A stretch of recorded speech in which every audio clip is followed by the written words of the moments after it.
le gouvernement a décidé, tout en établissant un cordon sanitaire, d'autoriser la circulation, le transport des marchandises. Parce qu'il faut bien que nous vivions, que les populations vivent.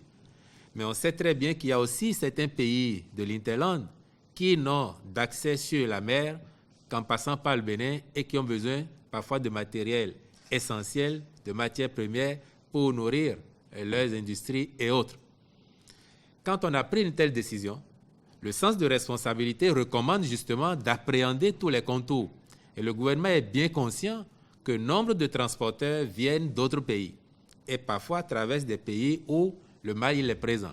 Qu'est-ce que le gouvernement a fait? Le comité de crise a pris spécialement cette question, y a réfléchi et a fait des recommandations. Et c'est dans ce sens que le ministre de la Santé a fait déployer à nos principales frontières des kits de dépistage rapide aujourd'hui qui sont en place. Mais vous me direz, oui, quand on a passé l'étape de la frontière et qu'on se retrouve en territoire béninois, quel est le comportement de ces personnes? Pour justement maîtriser leur présence chez nous et éviter des contacts suspects, il a été identifié des packs de regroupement pour certaines catégories de transporteurs qui vont sur ces packs-là déverser leurs produits. Les clients vont les récupérer.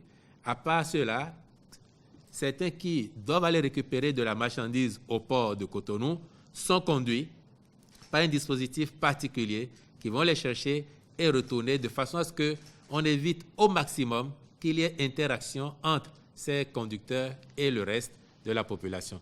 Donc, ces mesures-là pour rassurer que, autant que faire se peut, le gouvernement analyse les situations, prend les mesures les plus indiquées pour y faire face de façon appropriée.